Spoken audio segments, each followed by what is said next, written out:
Hi friends, ఈవేళ మనం 2 బిషప్స్తో checkmate ఎలాగో నేర్చుకుందాం. ఫస్ట్ బిషప్స్ని ప్యారలల్గా తీసుకొస్తూ కింగ్ని బ్యాక్ రోకి పంపించే విధంగా ప్రయత్నం చేయాలి.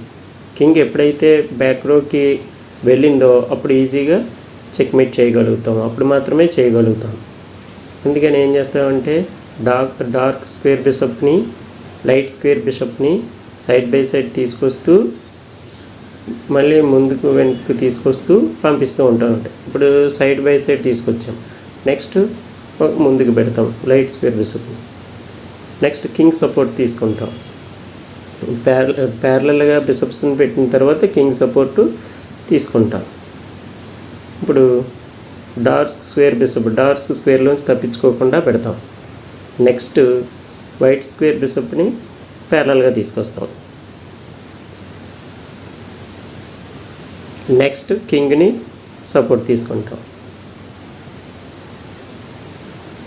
స్క్వేర్స్ అటువైపు స్క్వేర్స్ అవైలబుల్ ఉండవు అనమాట కింగ్కి. ఇప్పుడు నెక్స్ట్ బ్యాక్ రోకి వెళ్ళిపోయింది, ఆల్మోస్ట్ జాబ్ డన్ చేసాం అనమాట. నెక్స్ట్ కింగ్ సపోర్ట్ తీసుకుంటాం. కింగ్ ఎటువైపు ఉందో మన కింగు అటువైపు ఆ కార్నర్కి అవతల కింగ్ని తీసుకొచ్చే ప్రయత్నం చేస్తాం. అంటే అటువైపు వెళ్లకుండా ఆ స్క్వేర్ని క్లోజ్ చేస్తాం, అంటే డార్క్ స్క్వేర్ని మనం క్లోజ్ చేస్తాం. నెక్స్ట్ వైట్ స్క్వేర్లోకి వెళ్లకుండా వైట్ స్క్వేర్ని క్లోజ్ చేస్తాం. నెక్స్ట్ కింగు పై రోకి రాకుండా కింగ్ సపోర్ట్ తీసుకుంటాం. నెక్స్ట్ డార్క్ స్క్వేర్ బిషప్ చెక్కు, వైట్ స్క్వేర్ బిషప్ చెక్కు.